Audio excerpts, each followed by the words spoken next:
The Edmonton Oilers have not won at Rexall Place since October 27th. Those were good times. They had won 4 straight at Rexall. Now they're trying to halt a 5-game losing streak. Tonight's starting netminder is first for the Chicago Blackhawks. It was supposed to be Antti Raanta in net, making his first start since late October. He is not feeling well, so Corey Crawford gets the start again. His 10th consecutive start for the Chicago Blackhawks. Down to the other end after a night off last night, Ben Scrivens is back in net. His last win was that game, October 27th. It was a shutout against the Montreal Canadiens. Over to the play. We're going to play on the cross time. The Oilers by Chad Johnson. Cam Talbot got better as the season went on for the Oilers. But they need him to be good right off the hop early in the season this time around. Referees tonight are Brian Pochmera and Kyle Raymond, Darren Gibbs, and Mark Wheeler are the linesmen. And we're ready for hockey for the first time in Rogers Park. With you a solid 200-foot 3-period effort. And Brouwer couldn't hold the puck into the line. It's over and back, and there's an offside. The importance here for the Edmonton Oilers is a much better defensive play. You mentioned the Calgary Flames problems, 30th in the year last year, but the Edmonton Oilers were 27th. And this is a team that needs to be a much better defensive team.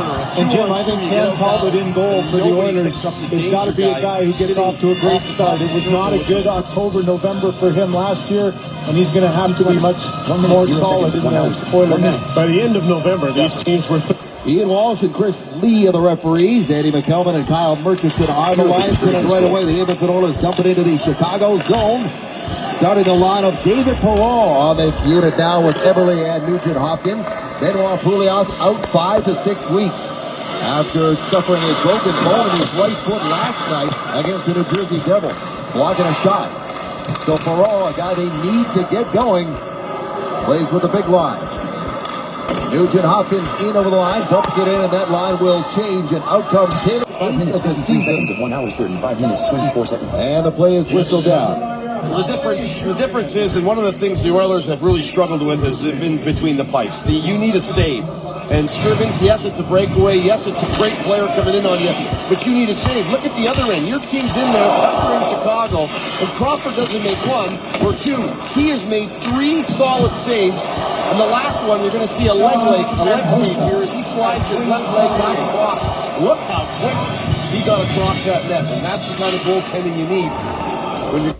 5 minutes, 4 seconds. 5 minutes, 56. And the play is whistled down. Seconds of 1 hour, 45 minutes. The difference is, and one of the things the Oilers have really struggled with has been between the pipes. The leg save, he slides his left leg back across. Look how quick he got across that net. And that's the kind of goaltending you need when you're getting peppered.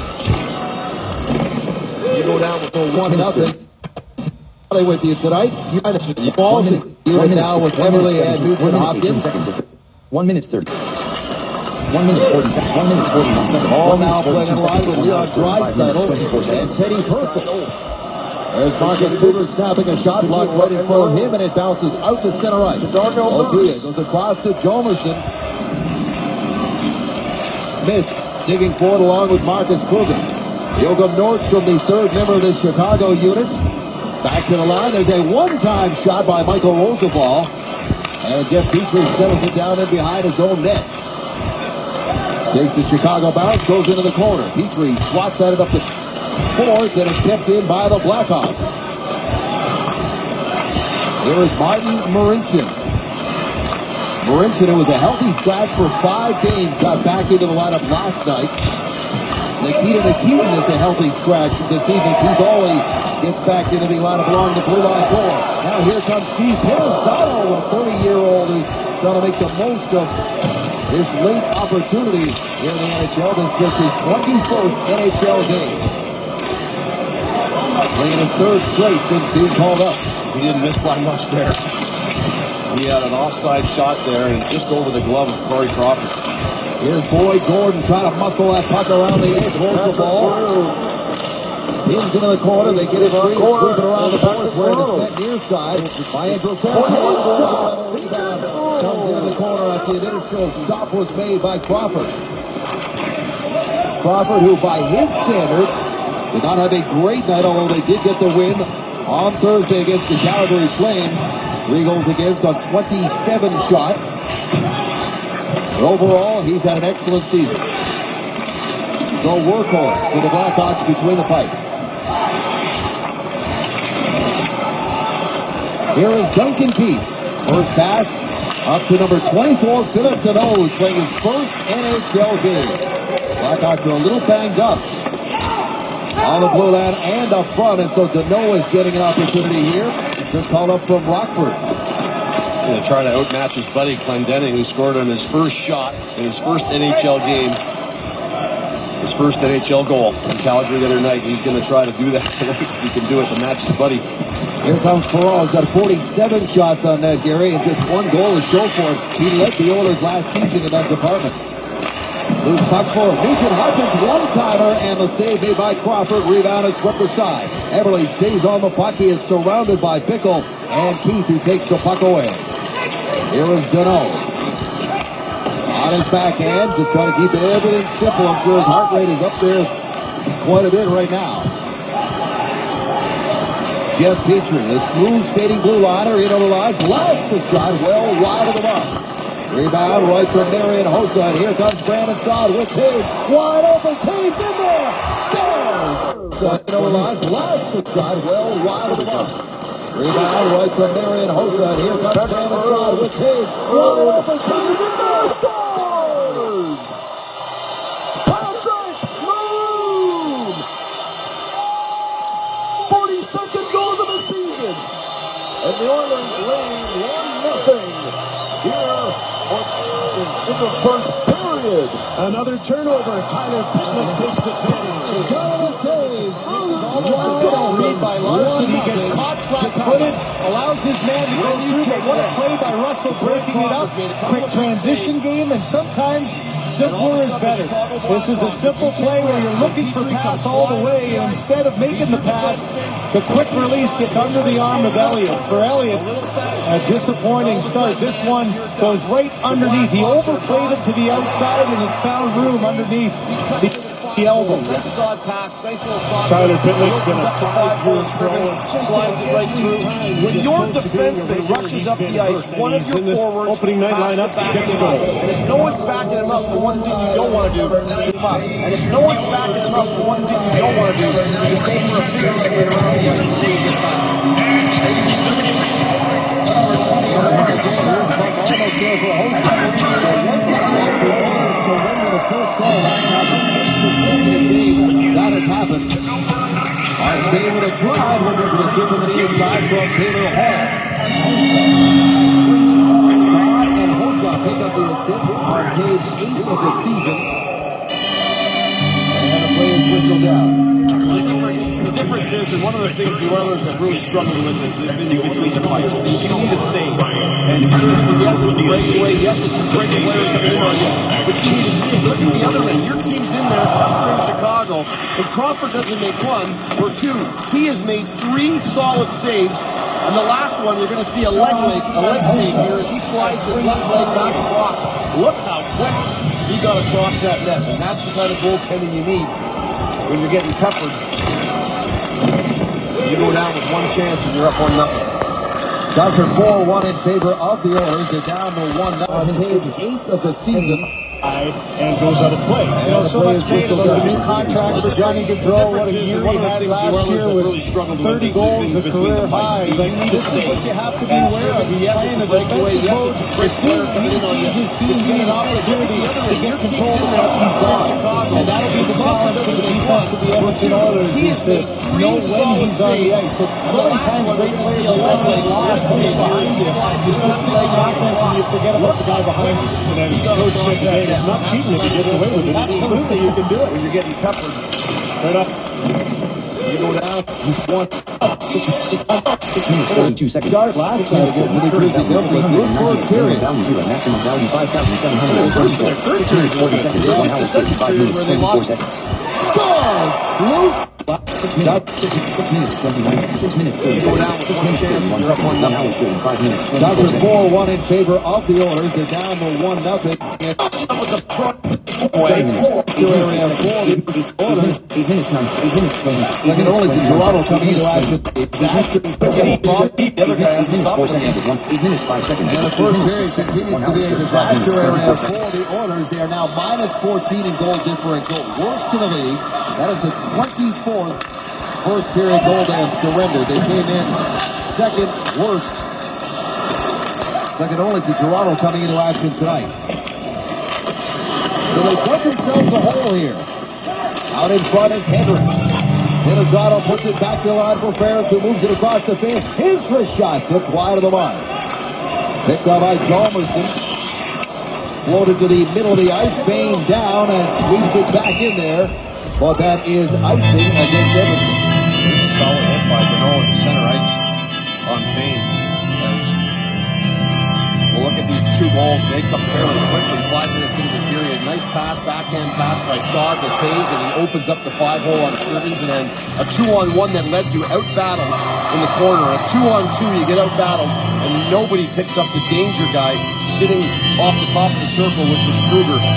And he didn't waste any time. Saad to Taves, and he opens up the 5-hole on Sturgeon, and a 2-on-1 that led to out-battle in the corner. A 2-on-2, you get out-battled, and nobody picks up the danger guy sitting off the top of the circle, which was Kruger. And he didn't waste any time unloading that to the net. 2 goals in 55 seconds. Taves and Marcus Kruger. And the Chicago Blackhawks who are on the long road trip. And here's a look at the first period woes for the Oilers. And it's the toughest thing. When you get off to a tough start in a period, it is extremely hard to get back going. And they haven't been scoring enough goals to be able to climb back into games that you're falling behind in. When you get off to a tough start in a period, it is extremely hard to get back going. And 9 minutes, they 34 haven't been seconds. scoring enough goals to be able to 36 climb back seconds. 1 into hour, games that 35 you're falling minutes, behind 24 in. seconds. Down and sweeps it back in Going there. back to the mid-80s as well between Edmonton and Calgary. You got one star on one end that's getting a lot of the attention. So what does the guy on the other side do? This is Johnny Gaudreau, and they're trying to make something out of nothing. He's got such an ability to put the puck into a safe area. Another common thread, keeping the legs moving and making something happen. 3 great moves that created a scoring chance out of basically no chance.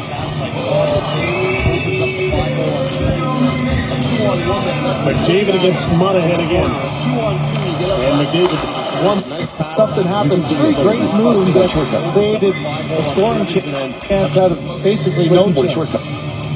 See Slider, 9 minutes, 40 seconds of 1 hour. Goes the ball, wrist shot into traffic. And Brandon Saad picks it up off the boards. His bank pass.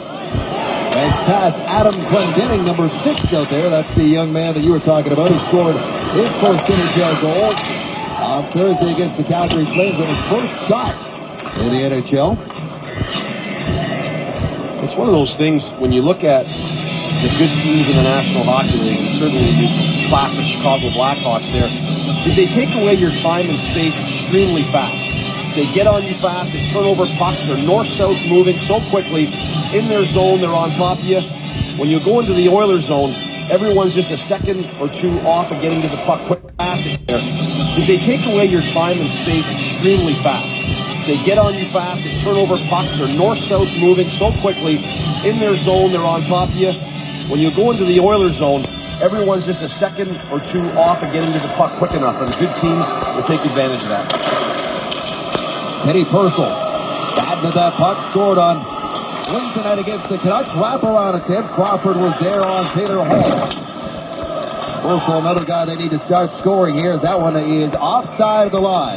We'll take a break. 2-0 Chicago. Jumping on the Oilers early. You're watching Hockey Night in Canada. Edmonton Oilers during the break, I mean, they're sitting on their bench. The coaches are trying to quietly figure out what they can do to help turn things around. But look at the body language of the players that are sitting there. Very little talking going on. The coaches are keeping to themselves. I mean, this is a team that has struggled. This is a team that wants to do the right thing. They just cannot figure it out. And it's not from lack of effort and work. It's just they just cannot figure out the appropriate way to play to help themselves. And right now, just too many mistakes. And against a team like Chicago with 22 first-period goals, 24 now, not the team you want to have a slow start against. Draisaitl along the boards, tries to dig it free, but Chicago's got it. Seabrook lines and fires a slap shot that goes up and over the net, and Byram out of play. We mentioned that the first period the other night against New Jersey was a very solid period for the Edmonton Oilers. In the third period, they were all over New Jersey as well, but Dallas Eakins was saying that they just lost their patience in the second period where 0-0 wasn't good enough, and they opened it up. They had some turnovers. They got a couple of goals scored on them, and then New Jersey are, they're just unbelievable at shutting you down once they get that lead. And Edmonton, for a 10-minute span in the second period, cost themselves a hockey game. And this is the part of the young learning that they have to do, that they got to stick with the game plan and be a little more patient. Nugent Hopkins wins that draw against Brad Richards. He's now on a line with Patrick Kane and Chris Versteed. A line that many thought he would be on the start of the season, and he was, but it was brief.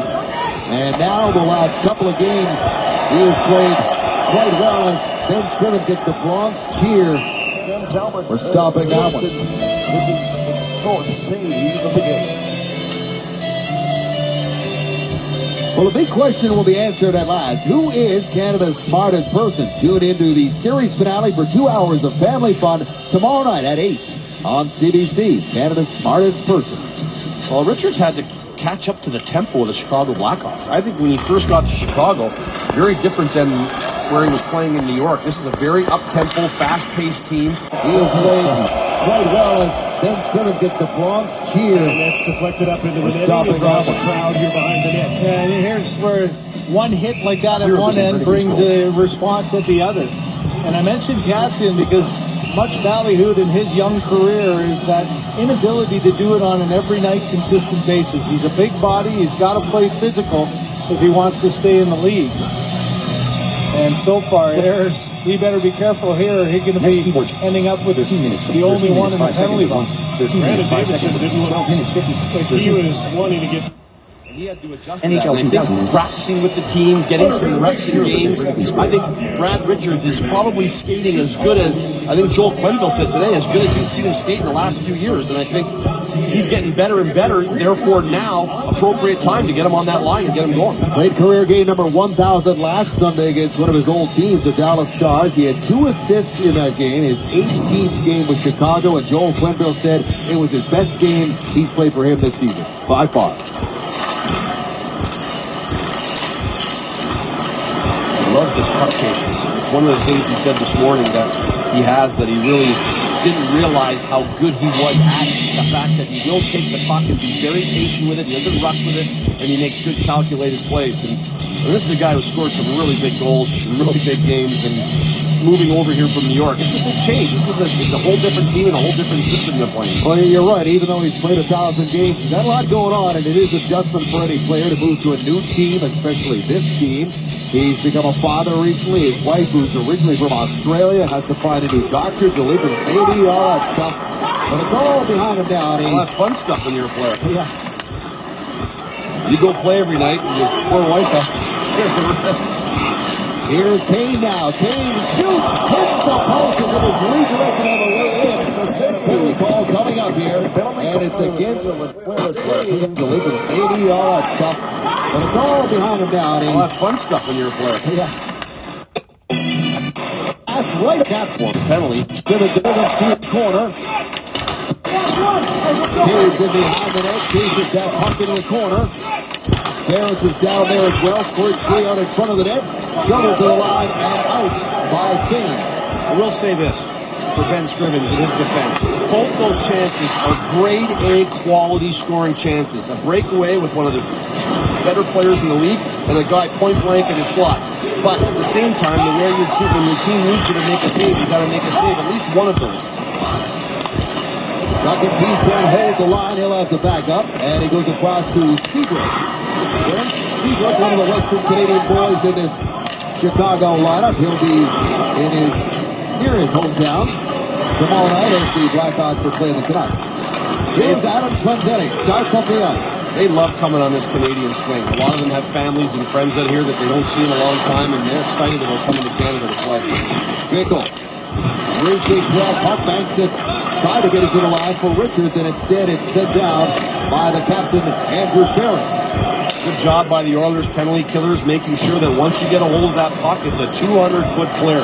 Get it down, make Chicago go all the way back and get it. Nice read by Nugent Hopkins right there. Edmonton's penalty kill was perfect last night, 2 for 2 against the Devils. Here's a turnover right to Mauricio, and it bounced off of his stick. Clendenning back defensively, put it in the corner, but Nugent Hopkins takes a little more time off the clock. 3 seconds remaining in the only penalty. He steps out of the box now. Here's Big Bickle. Ryan Bickle, one hand on his stick, gets it to Richards. No help available, but he puts it back into the corner for Hossa. Hossa up top. There's Jalmerson with a drive. That hits Mauricio. They try to center it, and it comes back to Nicholas Jalmerson.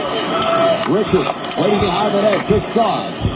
Deflected up and over his stick, and Chicago turns it over to Draisaitl. Leon Draisaitl looking for late help, was looking to get it to Purcell, and he was just soft at that pass attempt, but it was broken up.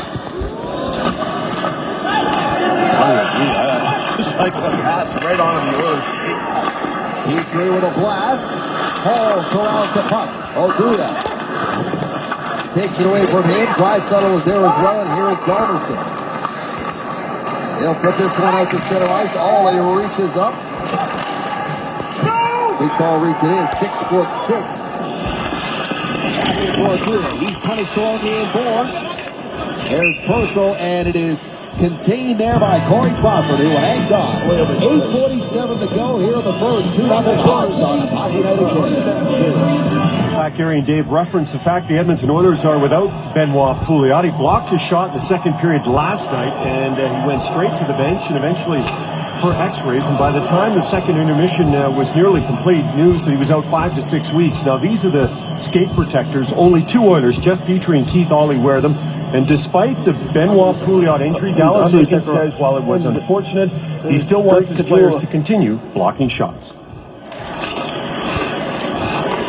Yeah, they won't stop that anytime soon. It is a hazard of the business. Did you ever have one of those skate things? I never had a skate thing, but I've had my foot broken. A slap shot just like that. He took it. A guy in Quebec by the name of Tataranoff. He had a bullet, and he was dumping it into the zone, and I was skating backwards, and it was right on the to adjust to that. And I think practicing with the team, getting some reps in games, I think blue line Richards is probably really having an impact on the game. The Edmonton Oilers are trying to play. They want to play a flow game. They want to be moving all the time. They want to be easy speed coming through that neutral zone. But the Sabres are in the lanes. They're making it very difficult. Great career game number 1,000 last Sunday. And the Edmonton Oilers, when they're hitting the Sabres blue line, no speed, or they're just one-on-one. So where he's playing a nice job defensively.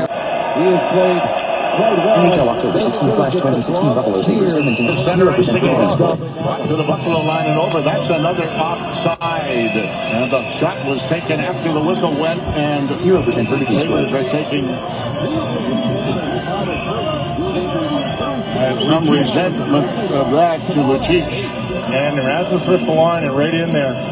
Next keep flicked. This is what you like to see. That's the game Rasmus needs to play. 16 Sabres on a 3-on-1 here. 19 minutes, Not 11 able to seconds of 1 out. capitalize. The turnover in the zone. You see. Heading 19 minutes, 19 minutes, 9. Side, Ollie, no lane to shoot, backs it up to Everly. He put it out in front, and that is broken up. Joachim Nordstrom, another one of the recent call-ups from Rockford. Chicago was out Patrick Sharp right now. He is out with a leg injury that he suffered against the Montreal Canadiens in early November. Well, Pouliot, I don't think he's off to a amazing start here in Edmonton by any means. I think they expected more from him, but at the same time, he's a big body, he's a veteran player, and a veteran presence, and they will miss him. As he is not in the lineup and will not be, as Gene said, for the next 6 weeks, and everybody shifts around, and Perron moves up, and here's a guy who they could use to score. 1 goal for David Perron, November 1st against the Vancouver Canucks. 28 goals to lead the team last season. And he was the most vocal of all the Oilers after the loss the other night. I mean, he was upset emotionally. He was fed up, and you could just tell he wasn't a happy guy. Here comes Taves trying to dance around Fane, and he lost control of the puck. But they keep it in the corner. Back to the line for Brent Seabrook. Seabrook down low. There is Hossa. Hossa, who by his standards is off to a slow start. And Seabrook over to Duncan Keith. But just under 27 minutes on Thursday, his blast almost bounced dangerously out in front for Chicago.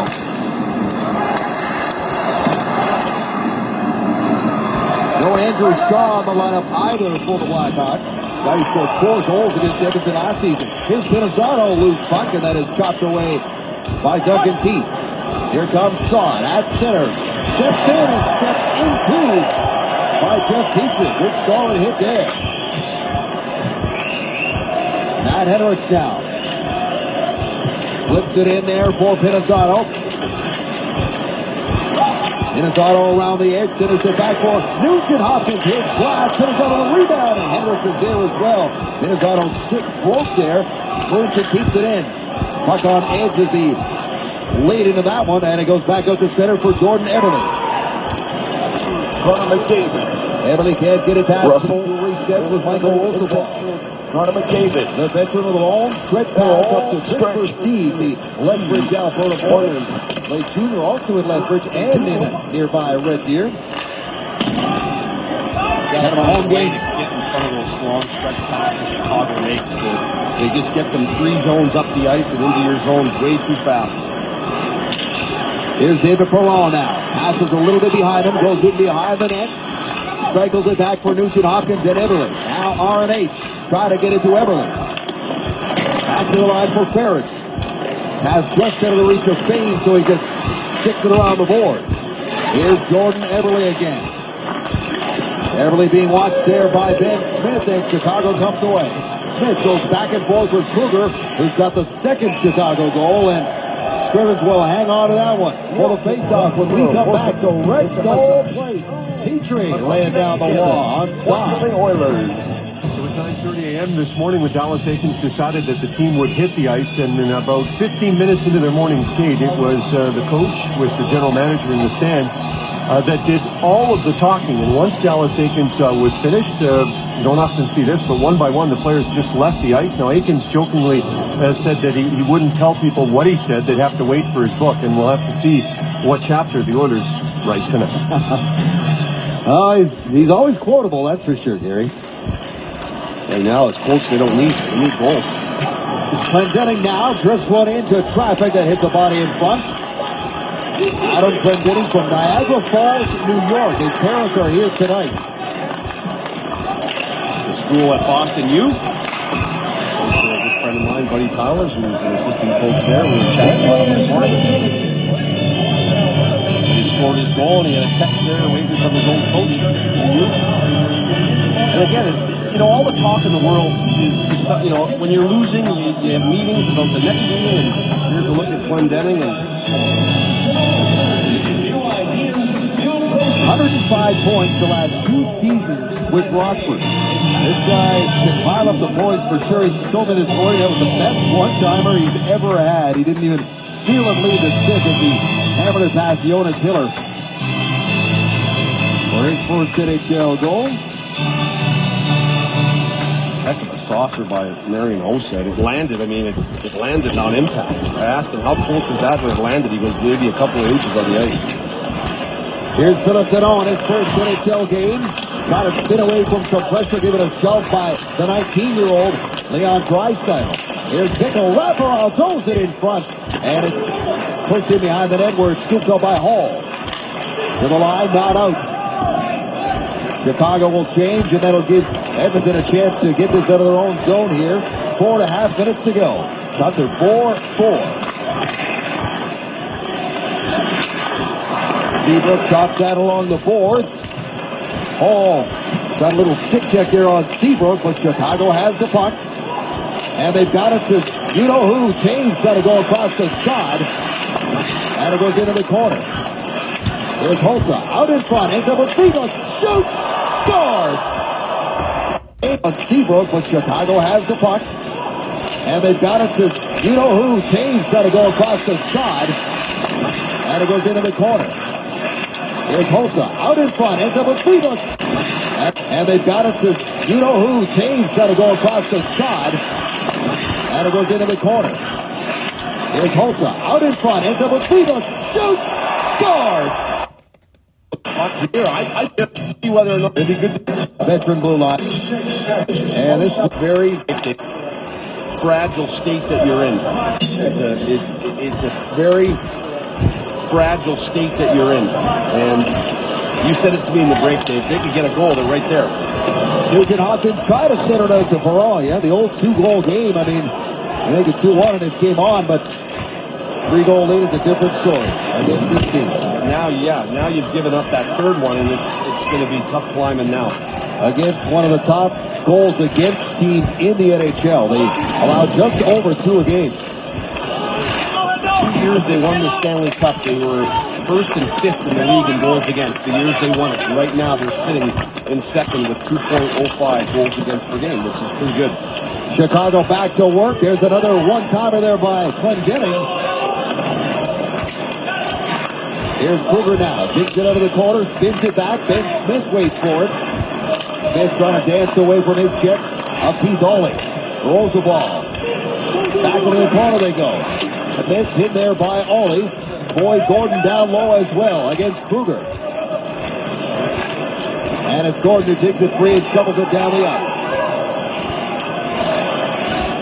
I can't imagine how worn out you are just psychologically, mentally from everything that's going on here, and the fact that you want to win games, you want to play good, and when you're not, it's just you don't leave it at the rink. You take it home with you. You think about it all the time. And it's tough. I've been in this situation before as a player. It's not a fun thing to be in. Jesse Joensuu trips up Danault there. Joensuu back in the lineup after sitting out a couple. Healthy scratch the last 2. Here's Danault. He passes it and skates good. Kick saved there by Scrivens on the redirect right in front.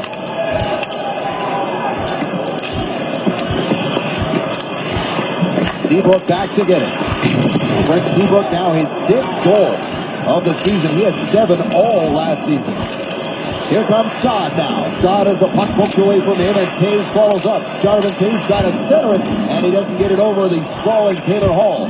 Off the window and out to center ice. He's flying. Jonathan Taves is absolutely flying. Purcell breaks that up, feeds Hall, and back defensively are the Hawks. Jorgensen in Oduya. Here's Hall now. Tries to get out of two. Purcell shoots. Crawford makes the save and covers up the rebound. By Talbot. Well, the big question will be answered at last. Who is Canada's smartest person? Tune into the series finale. 2 hours of family fun tomorrow night at 8, right here on CBC. 3 goals at 6 shots. And I'll tell you what, it could have been 4 if not for this save by Ben Scrivens. All over the Oilers in their zone. Slow to get to the puck. That leaves pretty good chances. And then Hall gets away with an interference penalty on Oduya, and that sets up a point-blank shot right in the high slot. Crawford makes the save. No rebound. Purcell shoots. Crawford makes the save. Buffalo ends up with a power play in any event. Felix makes the save. Double minor to Edmonton's driver and a single to Jake McKay. Into the series finale. 2 hours of family fun tomorrow night at Sabres on the power play here tonight. 1 for 2, generating 2 shots. I'll tell you what, it could have been 4 if not. But you just see that's a very dangerous hit. You step up, yeah, you're going to try to throw the shoulder and make contact, but all of a sudden when you turn the knee or stick the leg out in any way, shape, or form, it becomes very dangerous for the guy that is being hit.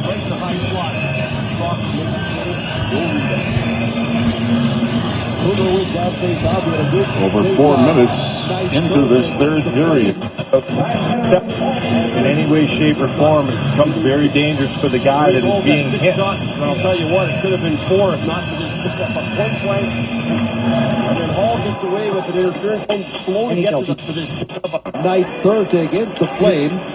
And we're now to the bottom of this opening 20. Nordstrom in there against Justin Schultz. Puck comes free for Chicago. Quick shot, and Scrivens got a piece of that on Kruger, almost from the same spot he scored from earlier tonight. Eberle gets it away to Schultz and receives a return feed. Everly working against Jalmerson, who steers that one into the corner, and it comes up the boards. Penalty call coming up here.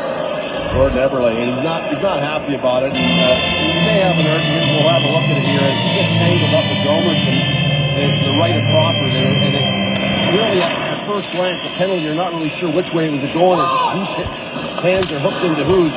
And I think it's a kind of a call that sometimes you just got to let it go. Two players are jockeying for position. Their gloves and sticks get all caught up.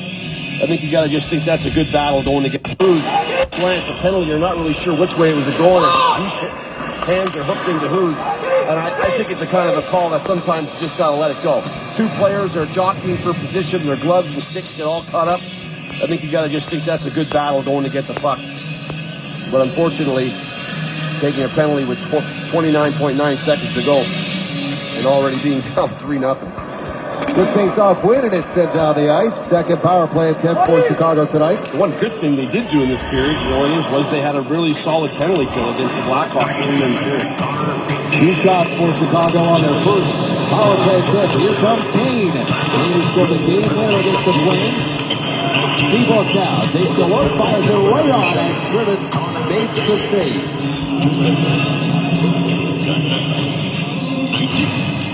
When you get behind, it's just a scratching and clawing. It takes so much energy to get back into it. And here you look at how often the Edmonton Oilers have been falling in behind. And it takes 3 times as much energy to get back into games. And you look at one of the teams this year in the National Hockey League, Montreal. Takes the look, fires it right on, and Scrivens. A very interesting and catastrophic almost, I should say. Power play and penalty kill. Great chance for Benoit Pouliot. Shortly after that, we have Jordan Stahl coming in.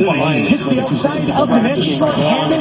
And then once again, get back into it. And here you look at how often the Edmonton Oilers have been falling in behind. And Kane, one last shot. 31 minutes, 32 seconds at 1 hour 35. 31 minutes, 37. 12 shots total so far NHL in this period. That is 13:33 left to go in the National Hockey League. Montreal. NHL October 2016. Kane, one last shot, and one last shot blocked for Edmonton. And the period comes to an end. So a great start for the Edmonton. Different goal scores for the Chicago Blackhawks against Ben Scrivens. 40 seconds in the locker room to refocus and regroup. 3-0 Chicago on Hockey Night in Canada. Welcome back to Edmonton. Almost set to start the second period here. It is 3-0 in Chicago. About 3 hours before face-off time. You got Joel Quenneville arriving with assistant coach Kevin Dineen for work. Well, the two of them know each other very, very well. Best of you all the time. And the gold medal at the Olympics, and now the two with the Florida Panthers, and did a great job with the women's program winning the gold medal at the Olympics, and now the two buddies are back together again. Great story, Gary, and I think it's just awesome that you bring your hockey cards on the road with you all the time. Great. I don't think I had a hockey card back then. So the second period begins, and Oiler fans out there want to see how this team responds after a very shaky first period. Duncan Keith has the puck in his own zone on the fresh ice, and he starts up. Near side feed for Tage. Keith keeps that in, gets it to Chris Versteeg. Versteeg chops it off the boards. Penalty call coming up here to the Oilers right away. As that shot goes wide, Crawford makes a long skate to the bench. Versteeg chops it off the boards. Penalty call. The penalties. A Chicago power. Back into this game as they continue to waste time. These teams are very disciplined. Jonathan Tage. 24 seconds in the period, and it's 1-0. The Hawks tied at 1. Everly's still in the box. Discipline to get back into this game as they continue to waste time. These teams are very disciplined teams. They rank second and third in the National Hockey League in least amount of penalties, so they don't take a lot. Tonight, Edmonton, the first 3. Everly's still in the box, so this is a 5-on-3 for 40 seconds. Back to the line for Keith. Told you that Chicago's power play on the road, dangerous for Steve. Goes across a 5-on-3. Tonight, Edmonton. Seconds. Back to the line for Keith. Told you that 40 seconds. Back to the line for Keith. Told you that Chicago's power play on the road, dangerous for Steve. Goes across to Hossa. Hossa to Duncan Keith. James parked in front. Here's Racine. Centers it and Scrivens paddled down. James parked in front. Here's Racine. Centers it and Scrivens makes the save. Nicholas Jomerson. It's a 2-1 Chicago. Touched up and it's wide. Edmonton Oilers are Mexican teams, and there you see Nugent Hopkins on the arms of Versteeg. They rank second and third in the National Hockey League in the least amount of penalties, so they don't take a lot. And tonight, Edmonton, the first three. Everly's still in the box, so this is a 5-on-3 for 40 seconds. Back to the line for Keith. Told you that Chicago's power play In the least amount of penalties, so they don't take a lot. And tonight, Edmonton, the first three. Everly's still in the box, so this is a 5.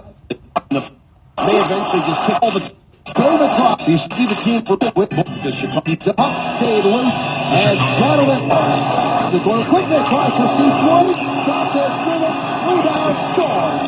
The David Cross went back to Duncan Keith, and here is Hossa. They'll put it in the corner quickly across for Steve Wood. Stopped there, and here is Hossa. They'll put it in the corner quickly across for Steve Wood. Stopped there, Scrivens, rebound, scores. The David Cross made the fifth goal. The Chicago going back. He brought the net the first part with part of the possession all the time, and with there of Scrivens and 5 on now Speaks that back into the net. But you just can't with 5 on 3s. Tough enough. 2 goals in this game in 25 seconds. And it's still a power play for another minute. 2-1 for the Hawks. There by Saad and stopped by Scrivens. Cage with his second tonight, his second 2-goal game of this young season, and it's 4-0. Also, stopped by Scrivens. Cage with his second tonight, his second 2-goal game of this young season, and it's 4-0. Also, in the 2-goal game of this young Scrivens, Cage with his second tonight, his second 2-goal game of this young season, and it's 4-0. Also, strips the pocket side, heads back, pick up, open, shoots, and he goes to the glove side. Bangs all the way back to Clendenning. Goes to Richards, back up top to Adam Clendenning. There's a shot from Hossa, back to Clendenning, takes a look, slap pass, ends up in the corner for Saad. Now it's near side for Brad Richards. Richards feeds it back to Hossa. Into the corner, with it now is Saad. He's surrounded, but he puts it back in deep. Bickle parks right in front. Centering attempt off a skate to Saad. Up top for Clendenning. 24 seconds to go in the Chicago power play. Also picks that away from Marincin. Some tired penalty killers on the ice right now for Edmonton. Richards looking for the tip from Saad, and he couldn't finish on the business out. Also picks that away from Marincin. Some tired penalty killers on the ice right now for Edmonton. Richards looking for the tip from Saad, and he couldn't finish on the business end of that. Saad out of the corner, goes to Clendenning. Clendenning shoots, scores a save, rebound, scores, and this Edmonton. Richards looking for the tip from Saad, and he couldn't finish on the business end of that. Saad out of the corner, goes to Clendenning. Clendenning shoots. Saad out of the corner, goes to Clendenning. Clendenning shoots, scores a save, and he couldn't finish on the business end of that. Rain period, 2-0. Blackhawks goal. First full battle for that puck around the blue line there. Trying to get it out of the zone, and it comes to center ice. Here's Hall. Trying to make something happen, anything.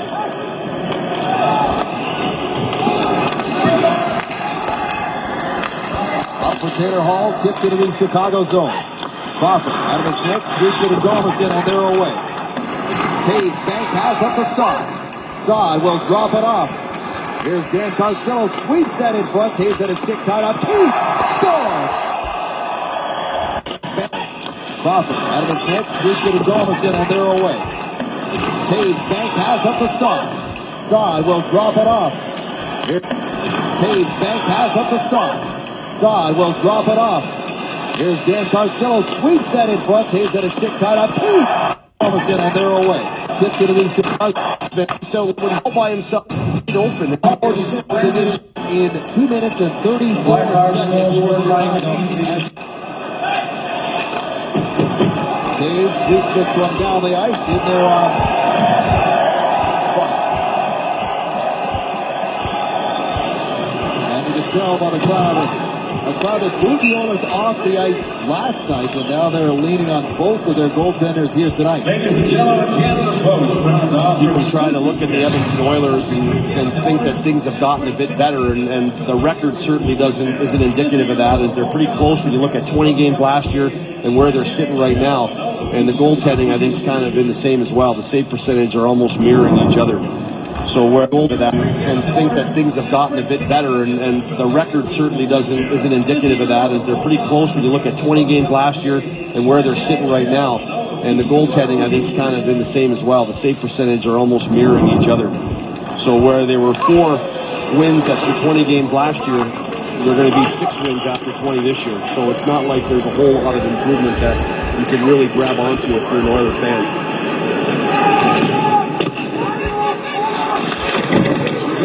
There on the forecheck, bumps Petrie, tries to get tangled up with the young Philip Deneau, the former Victoriaville junior and Moncton, but he's from Victoriaville. Former captain there.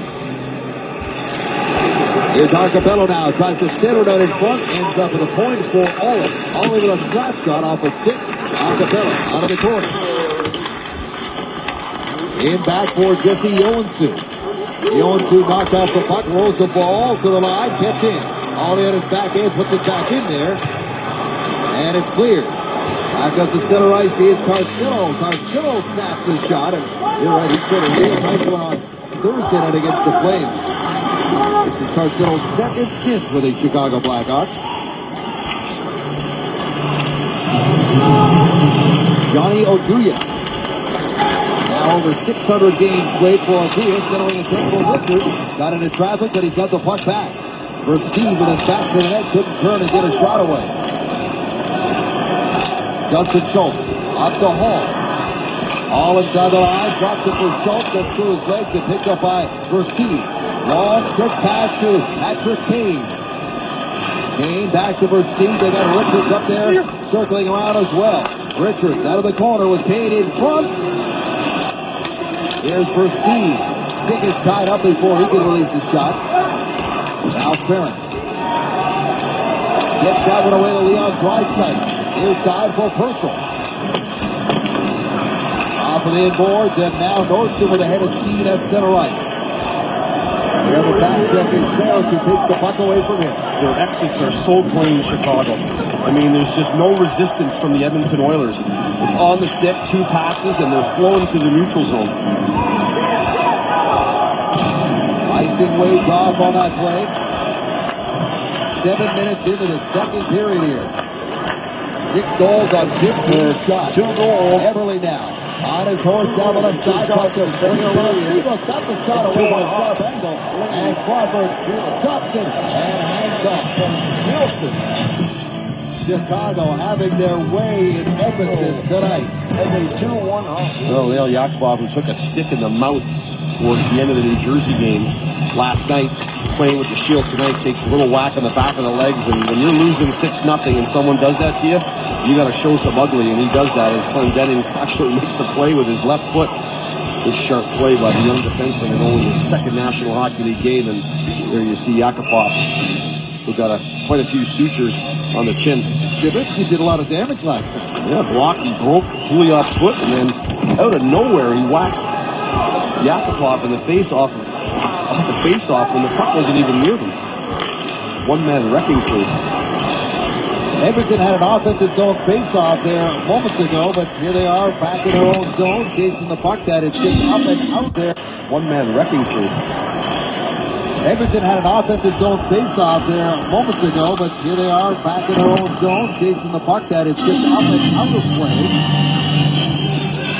You know, one of the things Chicago is going to have a tough time with, they got Kane and Taves. They suck up about $21 million on the cap. and the other 15 guys about $65 million. So you still got to fill 6 roster spots into next year's cap, and that's going to be a trouble. And Joel Quenneville knows that his players realize that now is the time, because if you don't win with this group now, there's going to be a lot of changes next year. Leddy was just one of the changes they had to make in order to, to get underneath the cap and start to make room. And they didn't want to let him go. They had no choice. But next year, it'll even be harder. So now's the time to win. He said the last time they won the cup, they realized that as well.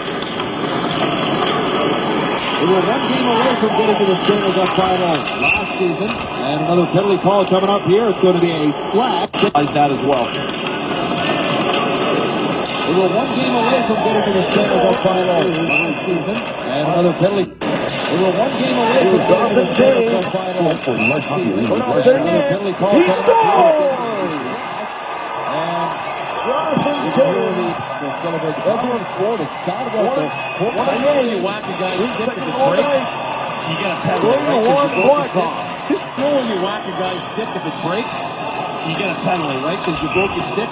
His stick didn't break. He just whacked it out of his hand. Again, I guess it's a penalty because he whacks him, but I just think that on CDC. I know when you whack a guy's stick, if it breaks, you get a penalty, right? Because you broke his stick. His stick didn't break. He just whacked it out of his hand. Again, I guess it's a penalty because he whacks him, but I just think sometimes there's just some good battling going on. And he was 20 minutes in the lead, and then the play here tonight, Chicago's 2 for 3. Of course, they had a 5-on-3 to start this second period. 7 shots in their power play opportunities so far. Here's Siegel. He's got a goal tonight. Jonathan Taves, he's got a couple. And he just picked his second goal right there. Sent down the ice.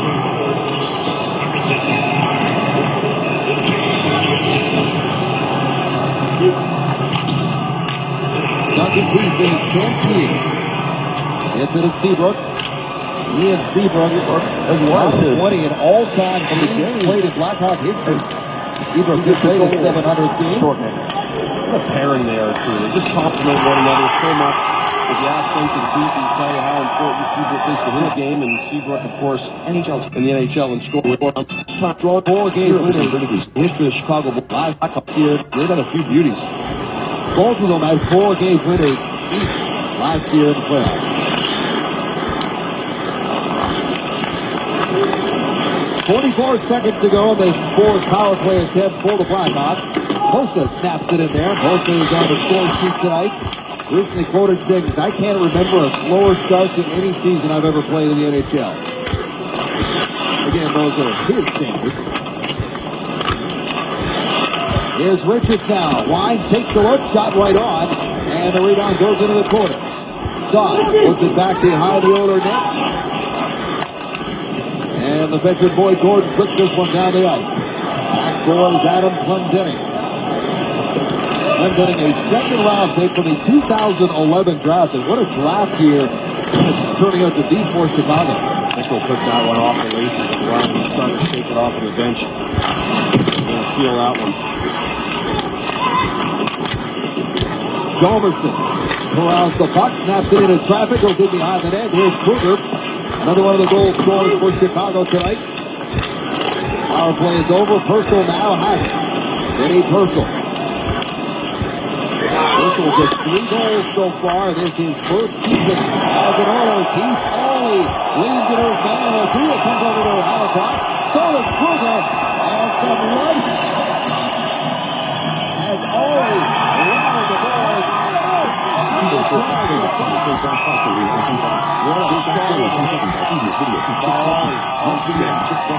one thing that happens when you get up 6-0 is sometimes you let your guard down a little bit. You got to remember, the team here last year is 6-0. We're getting awful upset, and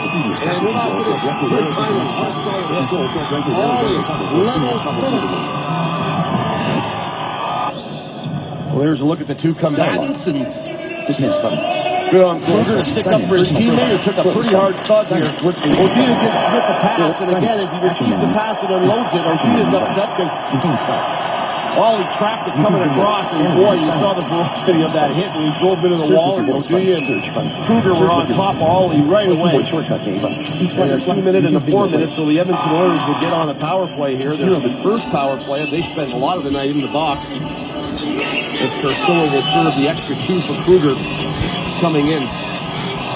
So a chance here to get some life and to get on the scoreboard. They are 25th overall, 21st at home with the man advantage. They went 0 for 4 last night. I think you just got to, like, all these hit, play with some edge. Yeah. Play with some ugliness. Like, you're not going to win this hockey game, so at least you can bite back a little bit. Show you got some bite in you. And I think that's going to go a long way here. But if you just keep sitting back and taking and receiving, it's going to get worse. Gordon out there to take the draw, wins it back to the line. Here's Hall off the half boards, puts it in there, and providing the screen was Gordon, but Crawford made the stop. One of the stories tonight, we almost forgot about it, was, Here's Hall. Gordon puts it in there, and providing the screen was Gordon, but Crawford made the stop. One of the stories tonight, we almost forgot about it, was, with Ransom not playing tonight. And his first game in a month. He hadn't played in a month, and you look at, that's a long time for going up to play. So he had to be really sick not to come in tonight, and also not having to have his buddy go. I almost forgot about it, was with Ransom not playing tonight. And his first game in a month. He hadn't played in a month, and you look at, that's a long time for going up to play. So he had to be really sick not to come in tonight, and also not having to have his buddy Crawford go in and play on a night he was supposed to get off.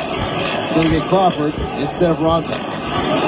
There's a blast up high, and a glove save by Crawford. Knocks it down, but wasn't able to hang on to it. Save. Person trying to dig it free. Guy settled there as well.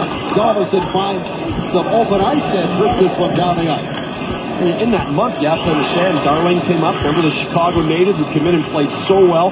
Got his first win in Chicago. We were there for that game. And he took 3 games in that month, too. So, and the Blackhawks haven't played a lot of back-to-back games, so you're not going to get runs in very often. So tonight was one of those nights. Here comes for Steve. Back to the way, short-handed. Steve aside there by Fox. Edmonton turned to the short-hander on Wednesday against the Canucks, and they allowed a short-handed breakaway last night against the Devils. Here's Hall trying to get out in front. Back into the corner it goes for Steve. Takes it free off the skate of Sod and back out to center. The best penalty-killing units in the National Hockey League are right here in the Chicago Blackhawks dressing room. They did allow a couple against Calgary the other night, which is a real oddity this year so far. They're up around 90%. First in the NHL. Third on the road, and you're right. 2 power play goals against Thursday night. That's the first time that has happened all season. Now here comes the chance, short-handed again, racing away. Wants to peel off. Ben Smith was tied up and couldn't get a shot away. And now here comes Perron with 20 seconds to go in the power play. Stepping in over the line, backhand drive by Yakupov, and that's handled by Crawford. Nugent Hopkins to Petrie. Petrie into the corner, Yakupov puts it back to Nugent Hopkins. Shoots in. Crawford got a piece of that. Everett. Perron in the corner. Will Steve now. As the penalty is over, and it's still 6-0. Power play for the Edmonton Oilers has really struggled of late. And this power play really wasn't that bad compared to some of the ones we've seen in the last games, especially 4 power plays, including a 5-on-3, and they didn't even get a shot on net the other night versus New Jersey. So when you look at tonight's power play, not bad. It's got to get you some positive feelings when it's done. Hendricks takes the shot. The play is whistled down. We got another penalty call coming up here. 2 number 13s. We're having some words coming through the neutral zone. Pinizzato and Carcillo.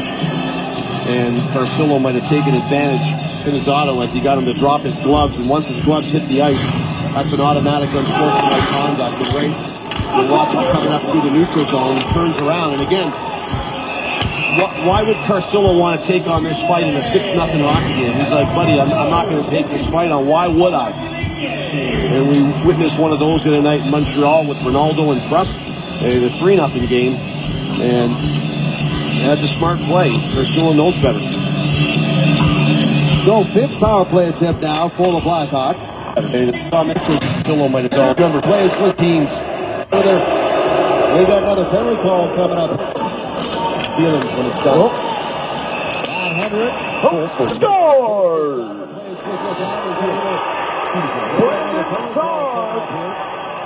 Takes the Blackhawks a 4-1 lead here in the second period. Fight on why would I?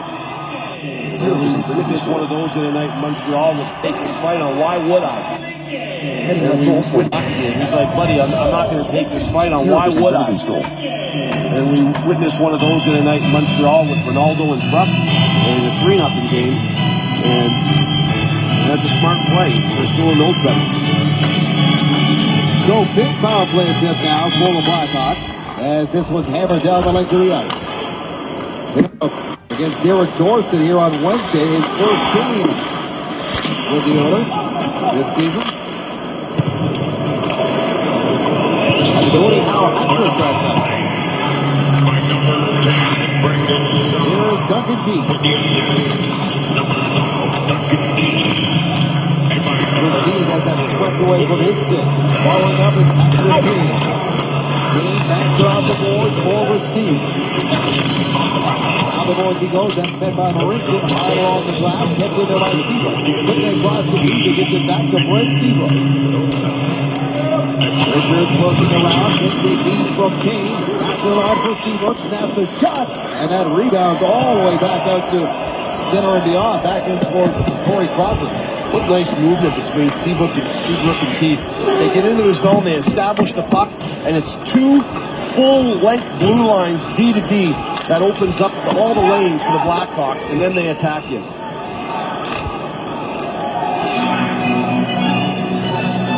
So you're mental for good patience. Coaches love having them on their team. As the puck stripped, and it's turned right back by Nugent Hopkins there. Nugent Hopkins got the cutting, got a backhander in there on Crawford, who was ready for that. Here's Carcillo now. Carcillo, who played for both teams and ended up in the Stanley Cup final last season. Ended off with the Rangers, did not play in the final, did play in the playoffs against for them. But not in the Stanley Cup final against the Kings. So the power play is over. It's still a 6-0 game. 5 minutes to go here in the second period. There's Holtz. Can't corral the puck. Rich gets in the back end and gets it back. Bounces off his stick. And they'll try again. Holtz is one of those guys that every year he's up there in the top of the league in takeaways. He's a great skip. He takes away the puck. Good defensive play. Postal snapshot. Save made by Crawford. Rolls the ball. Shot that one. And he pays for it a little bit. Leads it by Hall. Turns it over. Hall in there. Rebound. Crawford with a post shot. Broke it up, and they never really got a good shot. And now there's a penalty call coming up there. Win at Hall.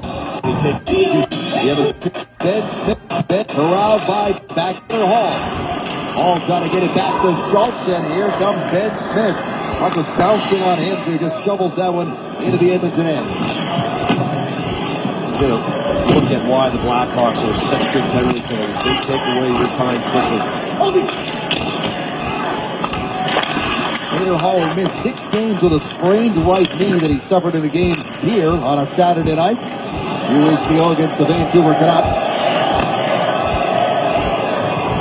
Driving to the net there, and Tana just caught a piece of his shoulder, his hip, chipped his shoulder, and threw him off balance, and he hit that post hard. I think he's really fortunate.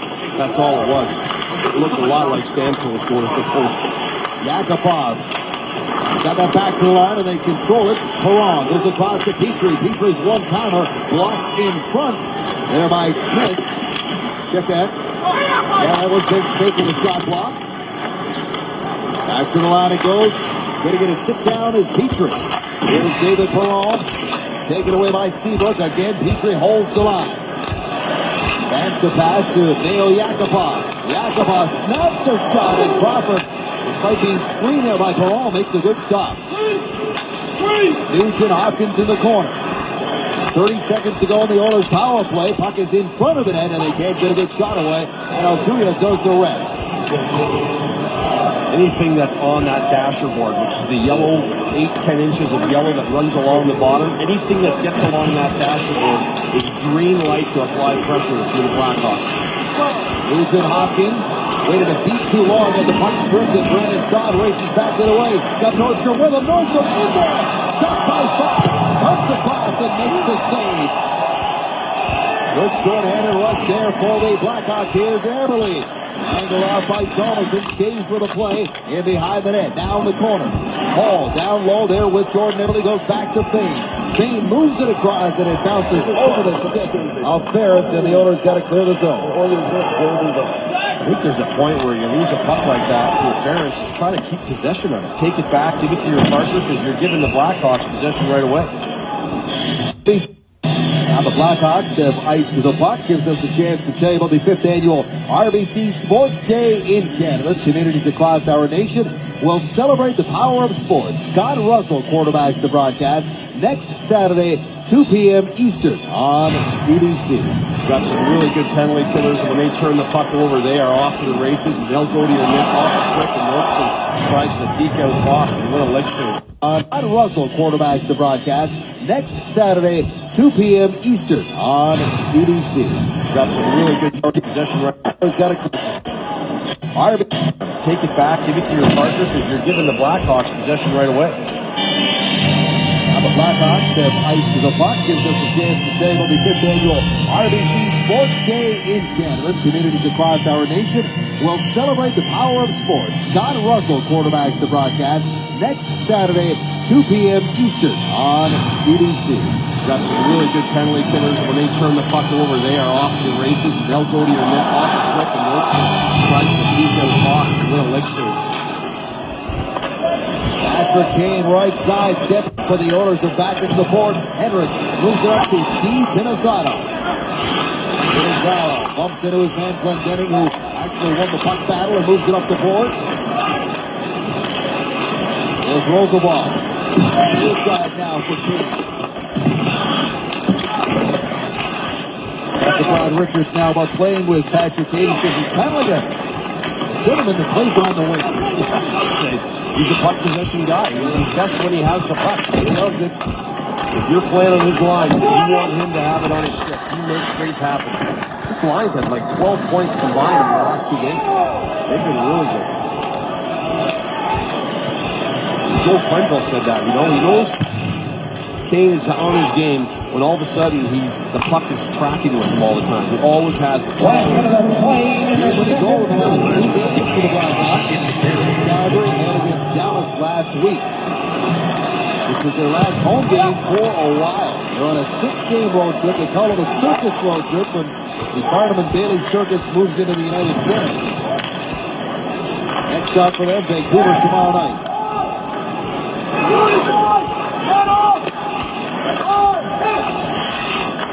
Oilers out from behind their own net. Marincin. Into the middle now.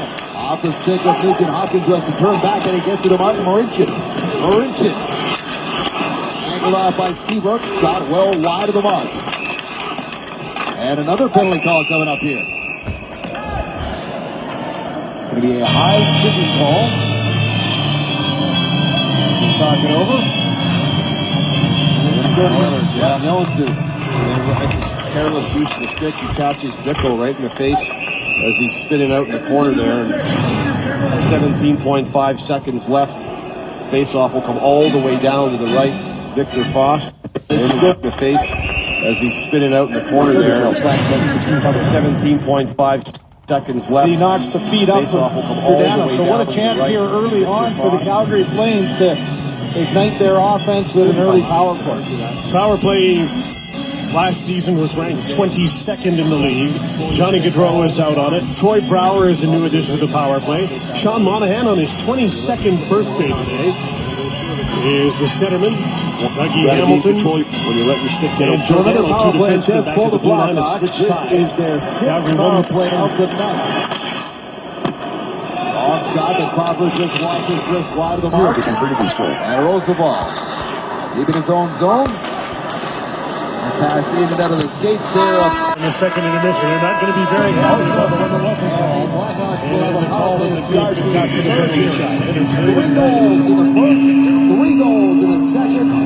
It's been a tough night for these Edmonton Oilers on a hockey night in Canada. Welcome back to Rexall Place. 3 goals in the front, 3 more in Ross's place. They lead 6 over Edmonton. And earlier today, well, not a surprise considering the time of year it is, some snow falling in Edmonton, approximately 5 centimeters. But that is no comparison to Patrick Kane's hometown in Buffalo. More than 2 meters over the course of 3 days. Sabres game canceled. Buffalo Bills game moved to Detroit. And there has been a lot of this going on. And Kane said, in fact, his buddies were going to his parents' house today to help shovel. Patrick himself also has a house in Buffalo. Tomorrow, his mom and dad are going over to try and find it. Gary and Dave. Yeah. Oh, wow. So, we are about to start the third period. Thank you very much, Gene. It is 6-0, as Gene pointed out. Antti Ranta did not start. He was sick, couldn't go. Corey Crawford just did the start. It was just downhill from there for Edmonton. A couple of saves for Corey Crawford, and then the breakaway for Taves, and there's the 5th goal by Marian Hossa. 4 even strength goals, a couple of power play goals, but just some shoddy play by the Edmonton Oilers. It has not been a fun night for them. Breakdowns in all the areas that they have had issues with since the start of the season and have not been able to correct it. When you play a team like Chicago that takes those miscues and turns them into goals quickly, it turns out to be a night like this, and it's going to be a long one. Finishing. And the Blackhawks start the third period the same way they started the second, which is on the power play. Joensuu still in the box. And that late high sticking call he took in the second period. 2 power play goals on the night for Chicago. Here comes Hendricks, short-handed, trying to go across to Gordon. And that was broken up. Rolls the ball now into the middle for Taves, who, by the way, had his second goal taken away from him. They have now given that to Chris Versteeg, so he can make it 6 different goal scorers for the Blackhawks tonight. Which we thought it was going to be Versteeg. It looked like Versteeg, and you could see why they thought it was Taves, but it was clear that he never got a stick on it. Third time this season that Chicago has scored 6. Third time this season that Edmonton has surrendered 6. Duncan Keith holds the line a couple of times, puts it into the corner there. Was looking for Hossa, who now has a 4-point night, a goal and 3 assists. So much for the slow start. Back to the line for Keith, takes a look, hammers it in there, and Foss makes the stop. Into the slot, turning his cage, backdoor side, got a good shot away, and Foss came across to get enough of that. Here's Hossa, Petrie watching him, side shoots, up high on Foss, makes another save, and it's cleared. That's twice in that power play where Hossa is getting outmanned on the wall, and as soon as he gets into trouble, Taves the first time and Saad the second time pop into that top of the circle soft spot, and they get him the puck. Smith now out of the corner, in behind for Nordstrom. Nordstrom works it back to the line. Power play is over. Team's back at even strength.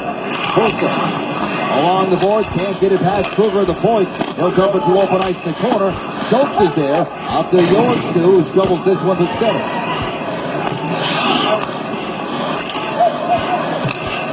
Shots are 21-14 in favor of Chicago. 14 shots for the Oilers against the Chicago team that leads the league at 37 shots per game. Well, they started the season, they were struggling with scoring goals at even strength, 5-on-5 play especially. It was a real battle for the Blackhawks. And in the past 7 2/3 games, they've scored 20. The season, they were struggling with scoring goals at even strength, 5-on-5 play especially. It was a real battle for the Blackhawks. And in the past 7 2/3 games, they started the season, they were struggling with scoring goals at even strength, 5-on-5 play especially. It was a real battle for the Blackhawks. And in the past 7 2/3 games, they've scored 23 5-on-5 goals now. So they've figured that out.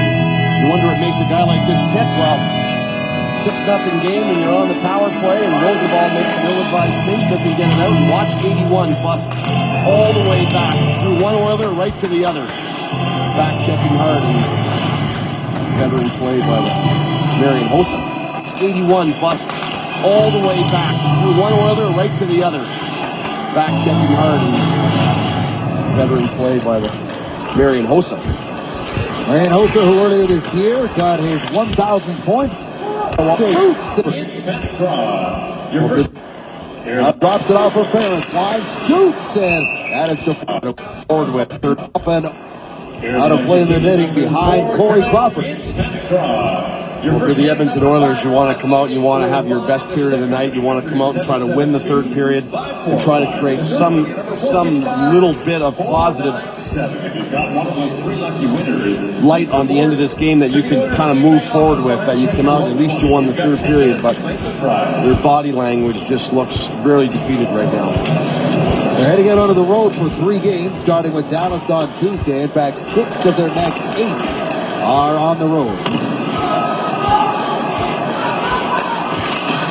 It appears as though their struggles against Western Conference teams will continue. They have yet to beat a Western Conference team this season. Bickle corrals that. He shoots it and snaring it with a glove. Was Victor Nielsen with a glove. Chicago, as I mentioned earlier, they track that puck so well. The tempo and the pace of their game is at a very high level. It's hard for some opponents to stay with them when they get that pace set. If they just get on the puck quickly, good patient play, lots of time for a guy like Carcillo, who you don't want to give any time to get his head up and make a play to the open man. Carcillo, who missed 10 games with a right knee Earlier, they Bickle corrals that. He shoots it and scores! 5-1 lead. Patrick Kane. This is 18.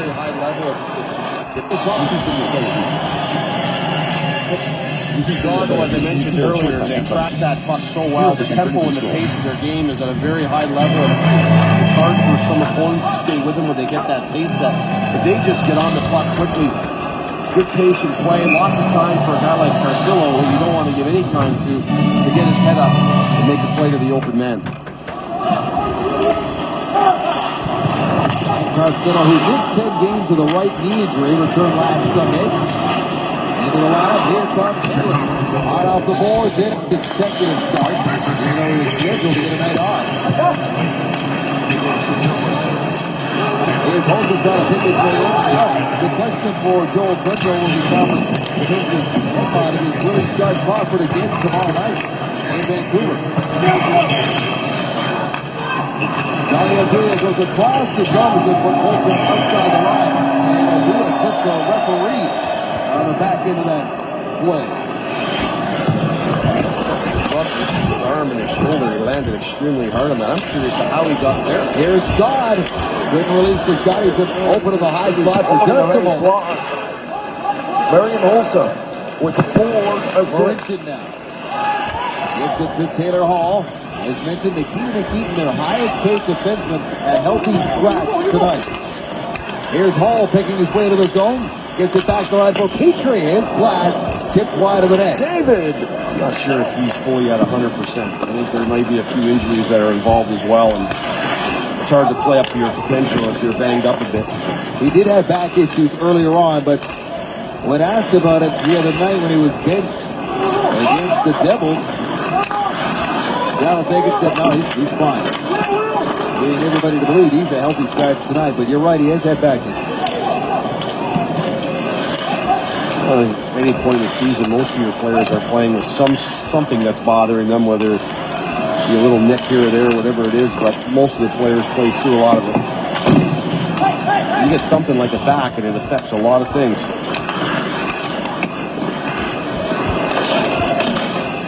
Duncan Keith battling forward along the sideboards, along there with Everly, who tries to dig it free, but there in support is Versteeg. Versteeg to Kane, back to Versteeg, back to Kane, and it's taken away by the owner. Oh, this is no Shaw, no Sharp in your lineup. Walking in now on his backhand, there was Everly, got it in there, and forcing Crawford to make another stop. Here's Kane, who will drop it off for Chris Versteeg. Versteeg tried to center it off a skate to the line, and it did come up. Salmonson was a beat late.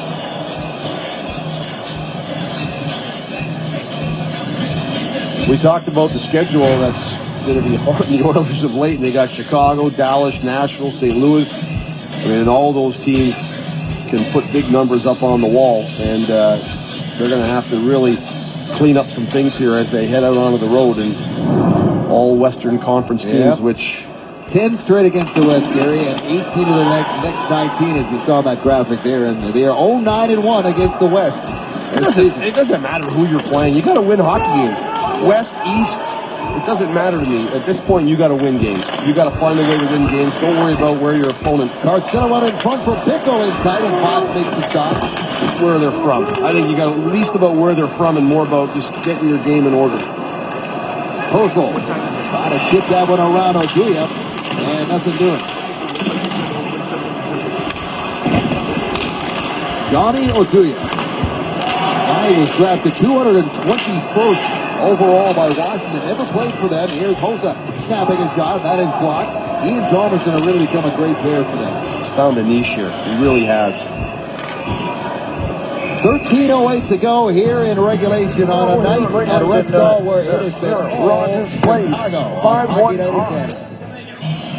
We talked about the dynamic duo of Jonathan Toews and Patrick Kane, and said they may be one of the strongest duos in Chicago history, but you got to go back, and Bobby Hull and Stan Mikita, two great Chicago Black Hall of Famers, won the Stanley Cup in 1961, and who could argue that they could be right up there with these two guys. But the great thing about these two lads, Kane and Toews, is their history book hasn't been finished yet. There's still a lot to be written, and already 2 cups in your pocket already. Patrick Kane, who just passed the 500-point mark in now 535 games.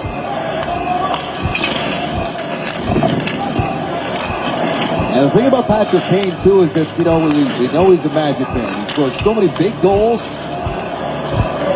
great shootout winners, a cup-winning goal, but he just rolls off the edge, according to Joel Quenneville, year after year. It's his attitude. I think his attitude has changed a lot.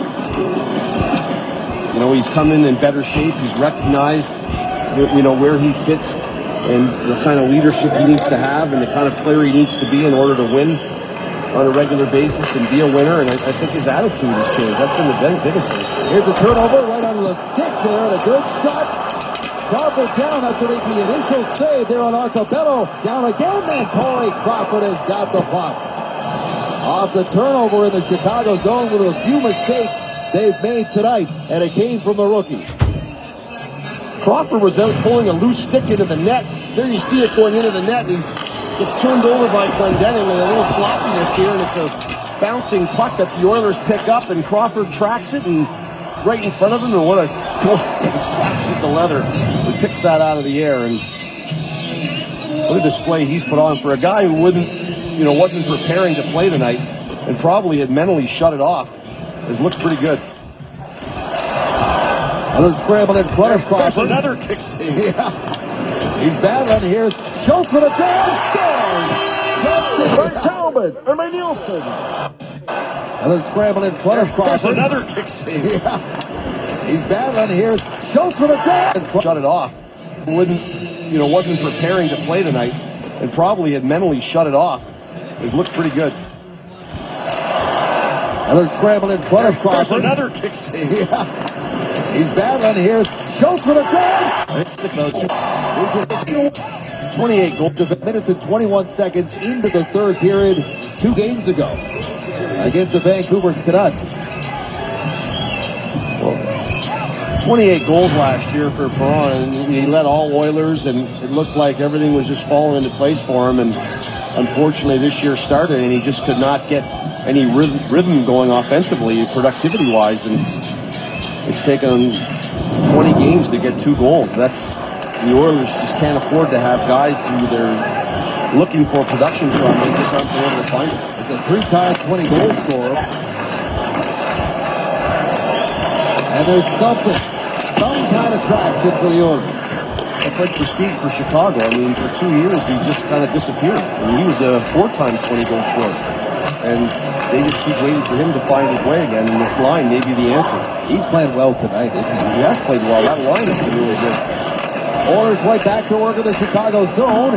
Clendening chops it away. Pickle puts it up the boards. Comes back inside the line. Deneau does the rest.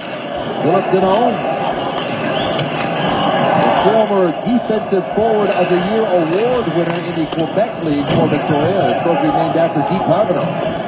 Another player they missed is Trevor Van Riemsdyk. I mean, Joel Quenneville could not say enough about the kid and how important he was to their team, and Glendening getting the chance to play with the injury of Van Riemsdyk. Blocked the shot. He is out long term.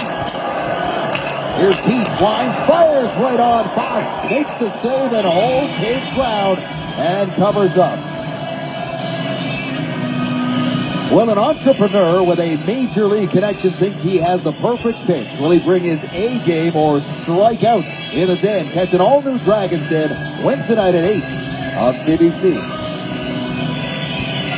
10-12 to go here in the third period, and 6-1 Hawks lead. As we look at one of the great logos in NHL history. And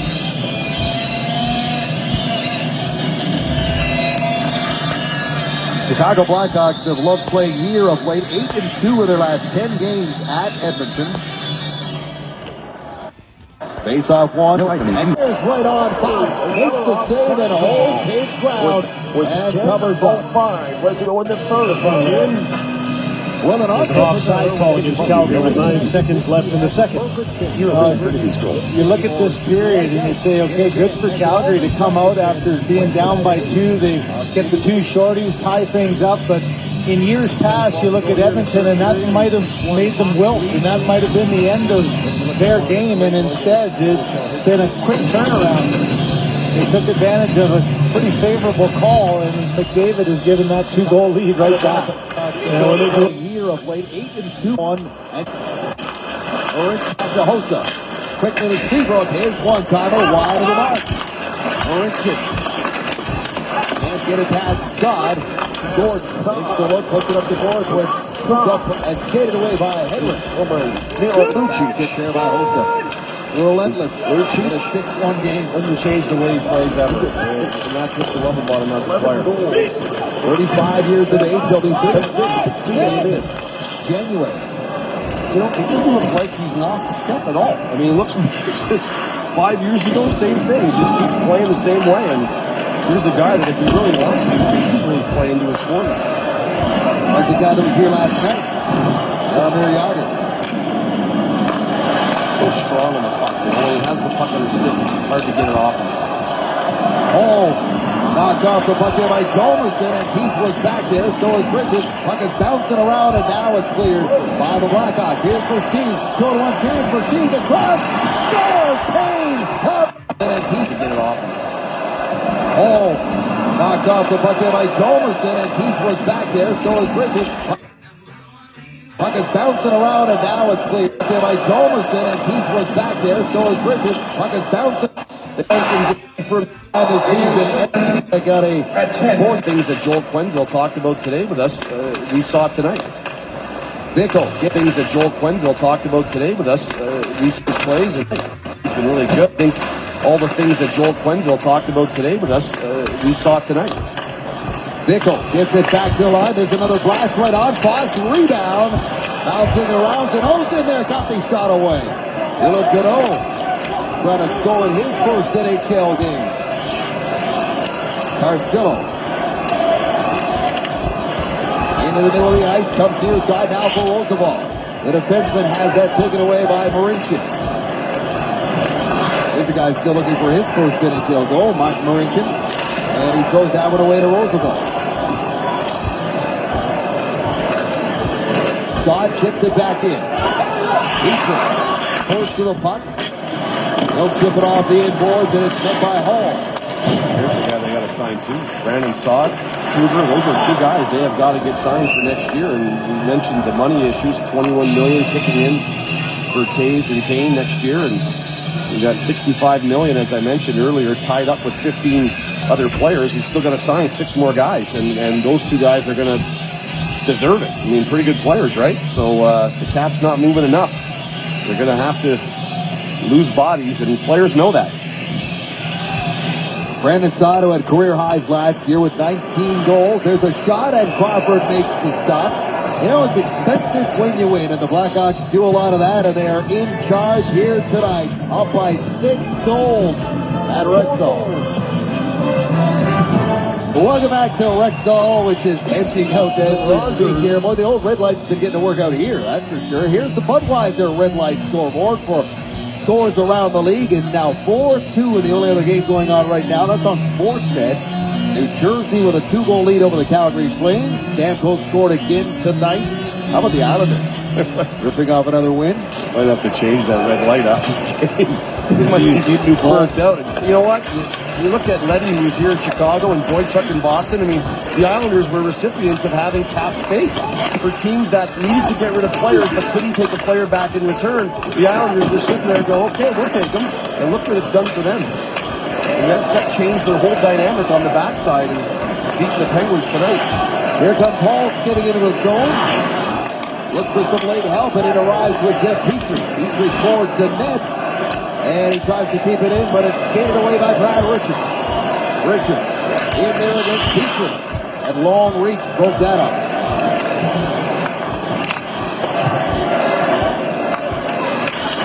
So more questions for the Oilers to answer. Here's Richards in, shoots it on Fox. Fox stays loose, he couldn't corral it. And for Steve, back to the line. Oduya, back to Chris for Steve.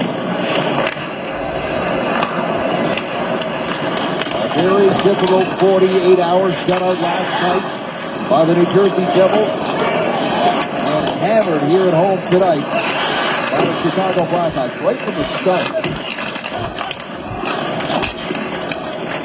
Scrivens got off to a shaky start. He got the hook. Fox came in, and the Oilers are staring at their 6th consecutive loss. And the Dallas Stars, who are starting to get a little something going themselves. That's up next. Here's Perron, and behind the net, Yakupov with his buck. He shoots. Crawford makes the save, and the rebound bounces out to the blue line. That's Yakupov, who is taking off that full face mask. He now just has the shield on there. 7-1 game here. Something that you wore to start, you're not wearing now. I mean, it's odd that you would take it off at this point. Deneau tries to get it deep and cannot. And it comes back for Clendening. Across the Roosevelt. Johansson at center ice can't advance the puck, and it bounces into the Oilers zone. The Boston's not going to take any chances. We'll take another break with 5:06 to go here in Rexall on Hockey Night at 10. There's a couple of proud parents who made the trip from Victoriaville tonight. That is Alain and Michelle, the parents of Philippe Deneau. Deneau was a first-round draft pick in 2011. And look at the group of players the Blackhawks had in 11. They had 2 first-round picks. Another one named Martin McNeil was taken 18th overall. Right now, he has 9 goals and leads the team in Rockford. And there's also another defenseman there, Klaus Dahlbeck, taking 79. They like him as well. You look at Smith, his shot at 139. Yeah. That's great scouting right there. When you can pick up a guy like that. On Fox, makes the save and holds his ground and covers up. Well, an entrepreneur with a major league connection thinks he has the perfect pitch. Will he bring in a game or strike out in a day? Catch an all-new Dragons Den Wednesday night at 8 on CBC. 10-12 to go here in the third period, and 6-1 Hawks lead. As you look at one of the great logos in NHL history.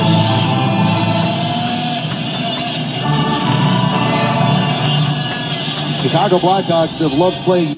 Here's one. Taking it from their hands off one right over to puck. They made some nice plays, and I think all those names, Smith, I mean, they have Kruger, all of them over 100 in the draft. I mean, that's money into your... The Oilers will tell you that. Well, that's the thing, you know, thinking that, actually, mentioning that, all the first overall picks and first rounders they have in this lineup that is yet to pay any kind of dividends. Kruger was hammered there. All he's scored a couple of big hits in this game.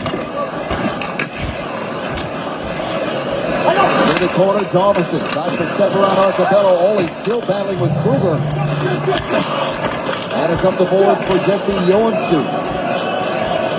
Those guys that went in the first overall, these are talented players. You can't stand there and say they're not talented players. For some reason, they just haven't been able to mesh it together and get the answer to a winning recipe here. 8 seasons of This is just a lot to take. Penalty call coming up here against Ferentz as the hard forecheck by Deneau draws a penalty. And the captain's going to the box. It's been a tough game for all the defense of the Edmonton Oilers, and Ferentz gets in the group with all of them, and he reaches in and plays Deneau when he's chasing the puck down, and that's interference, and you're not allowed to do that. They'll give you a bump. You'll be able to take a little bump on somebody, but play them that aggressively. And you mentioned a young player trying to make his mark in the National Hockey League. Bad timing there as Russell turned around with the reverse pass, and Tkachuk didn't lay up in time.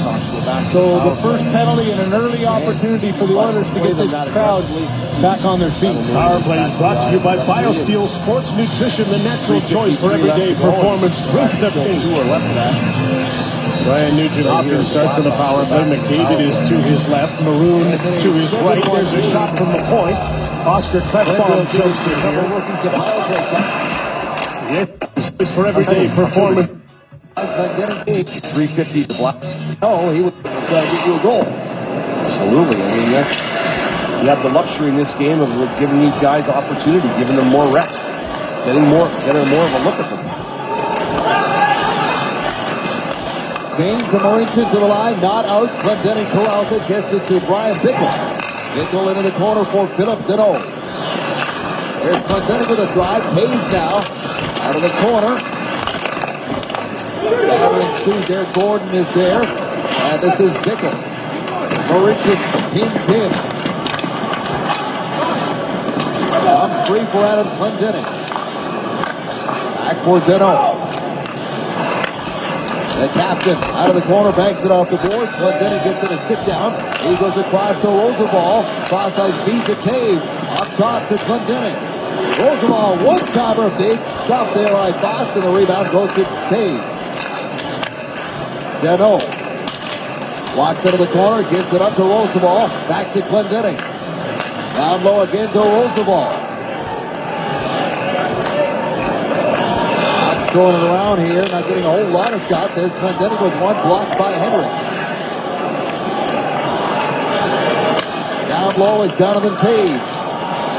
Taves gets it to Carcillo, who stepped in off the bench.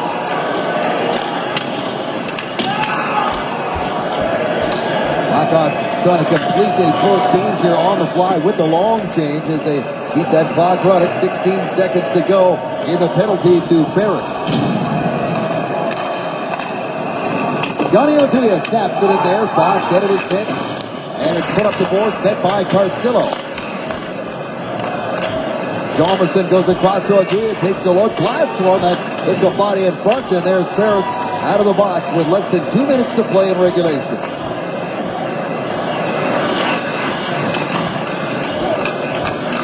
And what will be said, what will be reported, what will be written after these 2 games, Gary?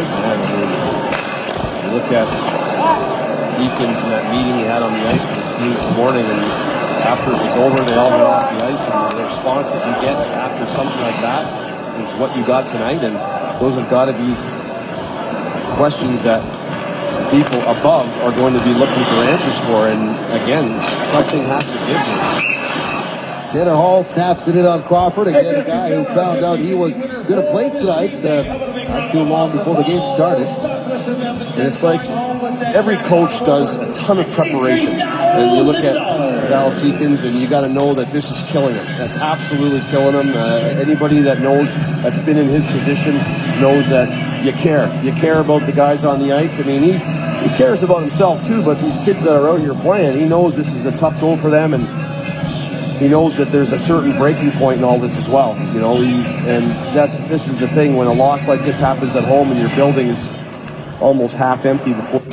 He cares about himself too, but these kids that are out here playing, he knows this is a tough goal for them, and he knows that there's a certain breaking point in all this as well. You know, this is the thing, when a loss like this happens at home and your building is almost half empty before the game's gone through 2 periods. It's not good. One last little piece of housekeeping here of the summary. They've now changed another goal for the Blackhawks. Seabrook's goal that we thought was tipped by Taves is now credited to Taves. So Taves, who had a second goal taken away, is now given another goal back. So he does have a 2-goal night. and it's now 6 different goal scorers for the Blackhawks. Scrivens, you could tell the way he looked when the puck hit the glove that something got to it before it got to his glove, and that was tell the stick of Taze. Final minute now as that shot goes wide out the stick of Ferretz. Something has to give. Taylor Hall Stops the play on the faceoff.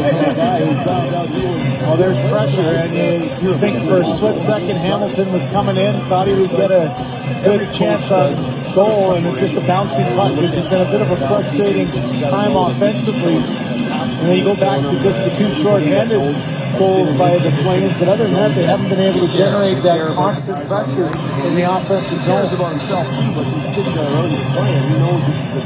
Backlund, Kachuk, Bennett come out on the power play. TJ Brody. It's been a bit of a frustrating time offensively. And then you go back to just the 2 short-handed goals by the Flames, but other than that, they haven't been able to generate that constant pressure in the offense.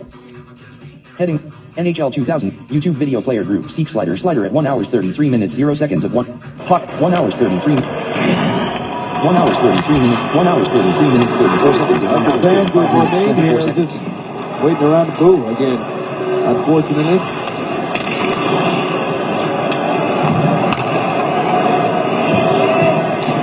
This team started the season with a 5-game losing streak, and they're going to lose their 6th straight tonight. Yakubov centers, and it goes wide of the net. Edmonton Oilers hit the road now for 3, looking for answers. Looking for bodies now that Pouliot is hurt. Hall straight up the middle, final 10 seconds. Taylor Hall snaps a shot. That's second attempt, wide of the mark. And this one is over. 1 hours 34 minutes 23 seconds. Even though it was over a minutes, long 24 time seconds. ago. Chicago comes into Edmonton and spanks the Oilers. And a lot of questions, a lot of frustration, a lot of videotape, a lot of everything. As some teams would just take a videotape like that and just get rid of it because it's a one-off. But this is something that they've got to find answers for here in Edmonton, and that's the guy who's got to be the lead on that. And this dejection is where I look at the body language of the players and the coaching staff leaving. It's dismay. As the Oilers exit the ice, we'll tell you about our 3 stars tonight. Marion Hossa with a 4-point night, and Jonathan Tage, who's beat him up with a 2-goal evening, and Patrick Kane as well extends his goal-scoring streak. He put the final nail in the coffin tonight with a 7th goal, and 7-1 is the final. Where some roads end, other journeys